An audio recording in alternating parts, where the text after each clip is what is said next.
सोचिए, एक TV screen, एक ब्रेकिंग न्यूज और एक ऐसा ऐलान जिसने 130 करोड़ लोगों की सांसें थाम दी। लेकिन इस ऐलान का जो असली भूकंप था ना, वो भारत से 1000 किलोमीटर दूर पाकिस्तान के कराची शहर में महसूस किया गया। ये कहानी है दुनिया के सबसे बड़े हवाला साम्राज्य की, और कैसे सिर्फ एक फैसले ने उस साम्राज्य को ताश के पत्तों की तरह बिखेर दिया। तारीख थी 8 नवंबर 2016, रात का वक्त। भारत के प्रधानमंत्री नरेंद्र मोदी ने एक ऐतिहासिक घोषणा की। उन्होंने कहा कि आज रात 12 बजे से 500 और 1000 रुपए के नोट अब लीगल टेंडर नहीं रहेंगे। इसका मतलब साफ था, अब वो सिर्फ कागज के टुकड़े थे। इस एक फैसले ने पूरे भारत में मानो एक तूफान ला दिया। लेकिन जैसा मैंने कहा, इस फैसले का असली झटका दिल्ली या मुंबई में नहीं, बल्कि सरहद के उस पार पाकिस्तान के कराची शहर में लगा। ये एक ऐसा मास्टर स्ट्रोक था जिसने रातों रात उस पूरे सिस्टम की जड़ें हिला दी जो भारत को खोखला करने में लगा हुआ था। तो चलिए इस कहानी में जरा और गहराई से उतरते हैं। आइए समझते हैं कि आखिर कैसे भारत की एक मॉनेटरी पॉलिसी पाकिस्तान में हुई एक रहस्यमयी मौत की वजह बन गई, और कैसे ये एक चाल एक पूरे अंडरवर्ल्ड नेटवर्क के ताबूत में आखिरी कील साबित हुई। अब जरा इस टाइमलाइन पर गौर कीजिए। 8 नवंबर 2016 को भारत में नोटबंदी का ऐलान होता है, और ठीक 26 दिन बाद 4 दिसंबर को कराची में जावेद खनानी की लाश मिलती है। ये वो शख्स था जो पाकिस्तान में हवाला, नकली नोट और इंटरनेशनल मनी लॉन्ड्रिंग का सबसे बड़ा चेहरा था। ये सिर्फ एक इत्तेफाक बिल्कुल नहीं था। लेकिन सवाल यह है कि जावेद खनानी इस मुकाम तक पहुंचा कैसे? चलिए जरा पीछे चलते हैं और देखते हैं कि कैसे फुटपाथ पर लगी एक छोटी सी दुकान से दुनिया का सबसे बड़ा आर्थिक आतंकवादी नेटवर्क खड़ा हो गया। ये कहानी शुरू होती है 1947 से, जब अब्दुल सत्तार खनानी नाम के गुजराती व्यापारी बंटवारे के बाद पाकिस्तान चले गए। उन्होंने कराची के बोल्टन मार्केट में फुटपाथ पर करेंसी एक्सचेंज की एक छोटी सी दुकान खोली।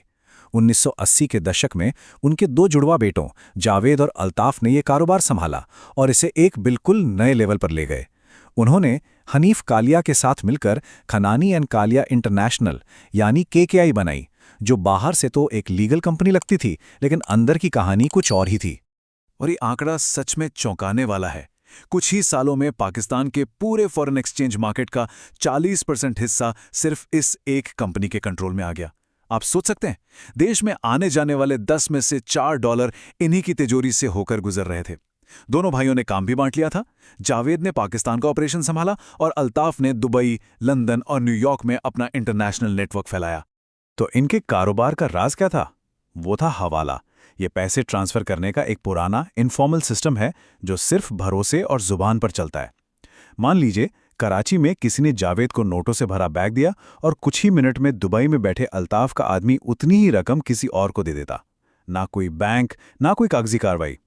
अंडरवर्ल्ड के लिए तो ये सिस्टम किसी लाइफलाइन से कम नहीं था। अब यहां से कहानी एक बहुत ही खतरनाक मोड़ लेती है। खनानी ब्रदर्स अब सिर्फ पैसे नहीं घुमा रहे थे, बल्कि वो संगठित अपराध के साथ मिलकर भारत के खिलाफ एक आर्थिक जंग छेड़ चुके थे। साल था 1993। मुंबई बम धमाकों का मास्टरमाइंड दाऊद इब्राहिम पाकिस्तान की खुफिया एजेंसी आईएसआई की पनाह में कराची में बैठा था। दाऊद को अपने ड्रग्स, हथियार और वसूली से कमाए अरबों डॉलर को ठिकाने लगाने के लिए एक रास्ते की जरूरत थी, और उसकी ये तलाश खनानी ब्रदर्स के दरवाजे पर आकर खत्म हुई। दाऊद और खनानी ब्रदर्स के बीच एक डील हुई, और यहीं से जन्म हुआ खनानी मनी लॉन्ड्रिंग ऑर्गेनाइजेशन यानी एमएलओ का, जिसका एक ही मकसद था, दाऊद और आतंकी संगठनों के काले धन को सफेद करना। इस गठबंधन का नतीजा दिमाग को सुन्न कर देने वाला था। पता है, जावेद खनानी का नेटवर्क हर साल करीब करीब 14 से 16 अरब डॉलर की मनी लॉन्ड्रिंग कर रहा था। जरा इस रकम को समझने की कोशिश कीजिए। ये दुनिया के कई छोटे देशों की कुल जीडीपी से भी ज्यादा थी। ये एक ग्लोबल वॉशिंग मशीन बन चुकी थी जो दुनिया भर के ड्रग्स, आतंक और अपराध के पैसे को साफ कर रही थी। लेकिन उनका सबसे खतरनाक हथियार था नकली भारतीय करेंसी। और ये कोई मामूली नकली नोट नहीं थे। जैसा कि इस स्लाइड पर है, इन्हें सुपर नोट्स कहा जाता था। ये सिक्योरिटी ग्रेड पेपर पर छपते थे। इनमें असली नोटों की तरह वाटरमार्क और सिक्योरिटी फाइबर भी होते थे। ये इतने परफेक्ट थे कि कई बार तो एटीएम मशीनें भी इन्हें पकड़ नहीं पाती थी। खनानी ब्रदर्स अब दुनिया के लिए एक बहुत बड़ा खतरा बन चुके थे, और अब दुनिया की सबसे बड़ी खुफिया एजेंसियां उनके पीछे थीं। वक्त आ गया था एक इंटरनेशनल जाल बिछाने का। ये स्लाइड दिखाती है कि उनका नेटवर्क कितना फैला हुआ था। मेक्सिको के खूंखार सिनालुआ ड्रग कार्टेल से लेकर हिजबुल्ला, तालिबान और अल-कायदा तक दुनिया का हर बड़ा आतंकी और क्रिमिनल ऑर्गेनाइजेशन खनानी ब्रदर्स के जरिए ही अपना पैसा ठिकाने लगा रहा था। तो अब अमेरिका की ड्रग इन्फोर्समेंट एडमिनिस्ट्रेशन यानी डीईए ने भारत और दूसरी एजेंसियों के साथ मिलकर एक बड़ा स्टिंग ऑपरेशन प्लान किया। डीईए के एजेंट्स ड्रग स्मगलर बनकर अल्ताफ के नेटवर्क में घुसे। भरोसा जीतने के लिए पहले कुछ छोटी-मोटी डील्स की और फिर एक बड़ी डील के बहाने अल्ताफ को पनामा बुलाया गया। सितंबर 2015 में जैसे ही अल्ताफ खनानी पनामा एयरपोर्ट पर उतरा, उसे गिरफ्तार कर लिया गया। अल्ताफ को इस बात का जरा भी अंदाजा नहीं था कि उसकी हर बातचीत रिकॉर्ड हो रही है। एक अंडरकवर एजेंट से बात करते हुए उसने बड़े घमंड में कहा था, पैसा चाहे खून से सना हो या कोकीन से, खनाने की मशीन से निकलेगा तो एकदम पाक साफ हो जाएगा। उसके अपने ही शब्द उसके खिलाफ सबसे बड़ा सबूत बन गए। अल्ताफ तो अमेरिका की जेल में था, लेकिन उसका भाई जावेद अब भी पाकिस्तान से अपना काम चला रहा था। अब वक्त था उस आखिरी चोट का जो इस पूरे साम्राज्य को राख में मिलाने वाली थी। और वो चोट लगी 8 नवंबर 2016 को। भारत के नोटबंदी के एक फैसले ने जावेद खनानी के गोदामों में भरे हजारों करोड़ रुपए के सुपर नोट्स को एक ही रात में रद्दी बना दिया।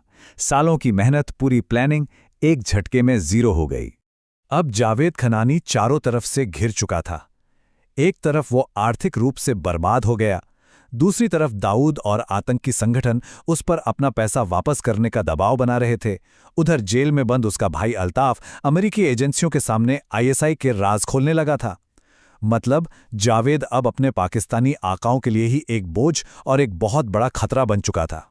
4 दिसंबर 2016 जावेद खनानी की लाश कराची में एक अंडर कंस्ट्रक्शन बिल्डिंग के नीचे मिलती है। और यहीं से उठता है सबसे बड़ा सवाल, ये खुदकुशी थी या कत्ल? हालात बहुत ही ज्यादा संदिग्ध थे। वो एक 8 मंजिला निर्माणाधीन इमारत से गिरा। पुलिस ने बिना किसी खास जांच के इसे फौरन आत्महत्या बता दिया। कोई पोस्टमार्टम नहीं किया गया और उसका परिवार इस मामले पर पूरी तरह से खामोश रहा। इन सब बातों ने इस राज को और भी गहरा कर दिया। अल्ताफ खनानी को अमेरिका में सजा हुई और 2020 में वो रिहा भी हो गया, लेकिन आज वो कहाँ है, इसके बारे में कोई नहीं जानता। खनानी ब्रदर्स का साम्राज्य अब इतिहास बन चुका है। ये पूरी कहानी हमें एक बहुत ही अहम सवाल पर सोचने के लिए मजबूर करती है। कागज पर बना एक आपराधिक साम्राज्य आखिर कितना नाजुक होता है